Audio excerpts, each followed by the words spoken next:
4 PM news network में दोस्तों आपका स्वागत है। मैं हूं आपके साथ राशिद ज़हीर। कल मैंने एक वीडियो बनाया था और मैंने उसका टाइटल रखा था कि क्या बंगाल में राष्ट्रपति शासन लग सकता है। ये मैंने टाइटल में लिखा ज़रूर था, लेकिन मैंने वीडियो में पहला शब्द ही ये कहा था दोस्तों कि ऐसी संभावनाएं बहुत कम है। कल कहा था, आज लग रहा है मैंने सही कहा था। बंगाल के मुर्शिदाबाद में दोस्तों जिस प्रकार की आगजनी हुई, 3 लोगों के मारे जाने की वहाँ खबर है। और पिंकी दास, एक महिला जिसका 6 साल का बच्चा उसकी गोद में था, भीड़ ने उसके हस्बैंड को मार डाला। और हंगामा शहजाद पूना वालों को आगे कर दिया, चूंकि ये वक्त बिल का वो है, हर जगह शहजाद पूना वाला दिखाई दे रहा है। बीजेपी का प्रवक्ता ऐसे लोगों के, शाहनवाज हुसैन इस टाइप को लोगों को रखते हैं, ये खास मौके पे इस्तेमाल होता है इनका। ये सोचते हैं हमारी बड़ी इज्जत है, तुम्हारी कोई इज्जत नहीं है पार्टी में, हम जानते हैं आपको। खैर, तो उसको आगे कर दिया जाता है। अब माहौल ये बनाया जा रहा है टीवी पर कि बंगाल में जैसे बांग्लादेश जैसा हाल बन गए। बंगाल के अंदर ममता बनर्जी कल ये आरोप लगा चुकी कि जब मैं बोल चुकी हूं कि बंगाल में वक्फ कानून लागू नहीं होगा तो ये कौन लोग हैं जो दंगा भड़का रहे हैं। मैंने कल भी आपको अमित मालवीय के ट्वीट दिखाए थे। और अब पूरा मेन स्ट्रीम मीडिया नहीं, हेट स्ट्रीम मीडिया जो नोएडा से संचालित है, वो पूरी तरह से इस काम पे लग गया है कि ममता सरकार को किसी प्रकार से वो ये दिखाने शुरू कर दे कि देखिए बहुत बड़े बड़े काम हो चुके हैं, वहाँ तो कानून व्यवस्था ख़त्म है। उत्तर प्रदेश के चीफ मिनिस्टर योगी आदित्यनाथ कह रहे हैं 3 हिंदुओं को मार दिया है। उनको सलमा बी नज़र नहीं आ रही, पिंकी दास नज़र आ रही है। पिंकी दास का भी दर्द वही है दोस्तों जो सलमा बी का दर्द है। एक अखबार ने इसको बाकायदा दोनों के दर्द को छापा है, लेकिन जो मेन स्ट्रीम मीडिया यानी कि हेट स्ट्रीम मीडिया है, वो आपको बराबर ये बता जा रहा है कि वहाँ पर वक्फ बिल को लेकर के मुसलमान आ गए थे, चूँकि 60% से ज़्यादा वहाँ रहते हैं, लिहाजा उन्होंने हिंदुओं का नरसंहार कर दिया। योगी आदित्यनाथ को आगरा दिखाई नहीं दे रहा है। आगरे के बुलडोज़र अगर कहीं रखे होंगे तो वो जंग खा गए हैं, उसमें डीजल नहीं है, लेकिन वो कूद करके बंगाल पहुंच गए, मतलब अपनी ज़बान से बंगाल पहुंच गए और बंगाल को ये बताना शुरू कर दिया कि साहब हिंदू मारे जा रहे हैं। आप देख लीजिए, सुमन लाल जी सुमन को बड़े मुश्किल से बचाया है। आप लोग तो दलितों का, मुस्लिमों का प्रोसिक्यूशन करने वाले तमाम संगठनों की पीठ पर खड़े नज़र आते हैं, ऐसे आरोप आप पे लगते हैं। वो खुलेआम तलवारें और गाली गलोच और अखिलेश यादव को गोली मारने का आह्वान करते हैं। आपकी पुलिस क्या करती है? आप उनकी नस्लों से वसूल करने का कोई काम कर रहे हैं? बुलडोज़र चलाने का, यहाँ पर फ़लस्तीन के नारे लगाने पर बुलडोज़र चलाने की बात हो जाती है, जेल में डालने की बात हो जाती है, जबकि फ़लस्तीन का पक्ष भारत हमेशा से लेता रहा है। लेकिन ये कौन सी सोच है आपकी? तहव्वुर राणा को ला करके आप सोच रहे हैं, जबकि संधि कांग्रेस के समय की है। आप सोच रहे हैं कि हमने बड़ा काम कर दिखाया है। आप सिर्फ इतना बता दीजिए कि ट्रंप के इस टैरिफ से हमें कितना नुकसान है, हालात क्या हैं।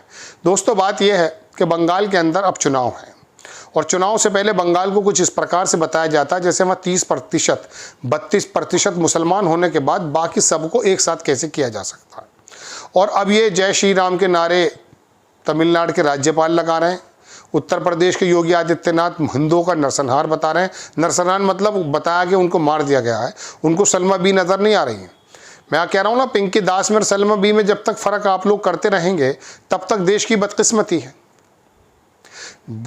आप ममता बनर्जी को अगर सरकार से उखाड़ फेंकना चाहते हैं तो उनके अपने मैनिफेस्टो में लाइए ना। आपको ये ऐसी बात, आपको सिर्फ इलेक्शन से कुछ महीने पहले ऐसे मुद्दे मिल जाते हैं जिससे आप ये जताना चाहते हैं कि बंगाल में सरकार चुनी हुई सरकार ना हो करके कोई अचानक ऐसा हिटलर आकर बैठ गया है जिसे आप उखाड़ फेंकना चाहते हैं।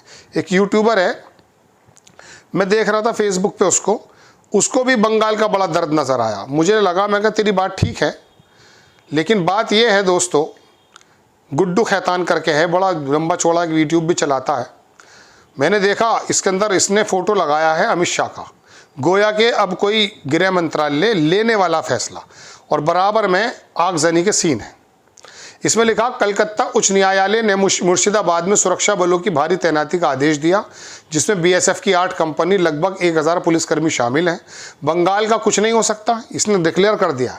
चुनाव के वक्त भी केंद्रीय कंपनियां तैनात थीं, हर जगह हो जाती हैं, कोई नई बात है। क्या हो गया है? चुनाव पॉलिटिकल वायलेंस की हद हो गई है।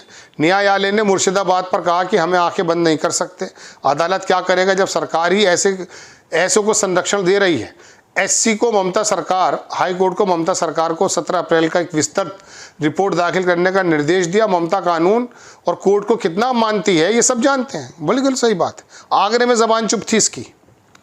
जब इस प्रकार के यूट्यूबर्स, इन्फ्लुएंसर्स और गोदी मीडिया बैठा हुआ नफरतों के काम करने लगेगा तो हमें मजबूरन ये खबरें आके आपके सामने आकर बतानी पड़ेंगी।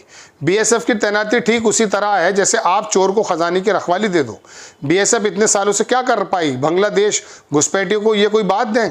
रोहिंग्या, बांग्लादेशी, ये तमाम जो है जहर घोलने का काम करता है।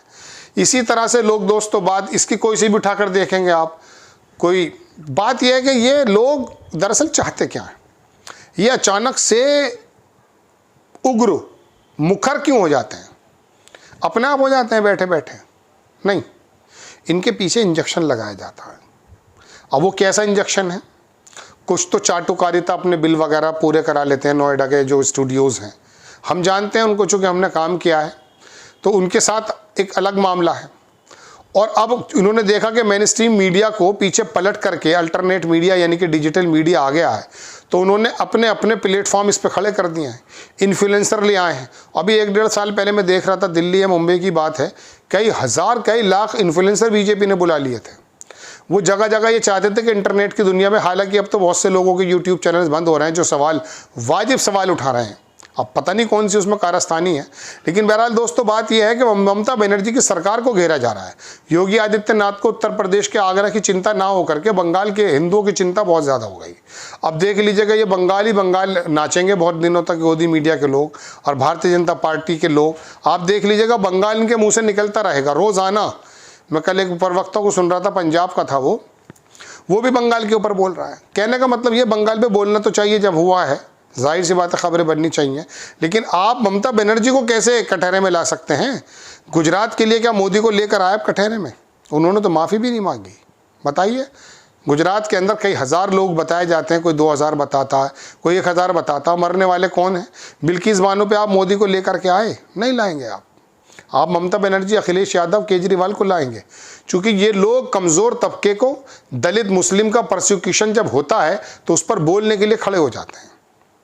तो उत्तर प्रदेश के मुख्यमंत्री हो या असम का बिस्वा हो, अब देख लीजिएगा सब लोग अपनी मान से निकल करके आ जाएंगे और आकर के यही बताएंगे कि गोया के बांग्लादेश के, बंगाल के अंदर गोया बांग्लादेश बना दिया। देख लीजिएगा आप, ये जो चालें हैं ना, ये नफ़रतें पैदा करती हैं। ये पिंकी दास को हमदर्द नहीं है ये लोग।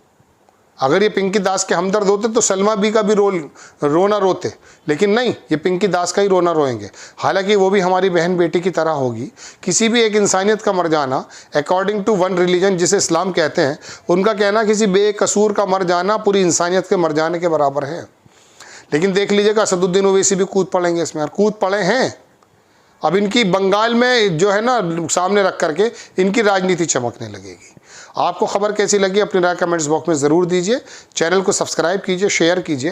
नेक्स्ट टाइम मैं किसी खबर के साथ हाजिर होता हूँ। जय हिंद।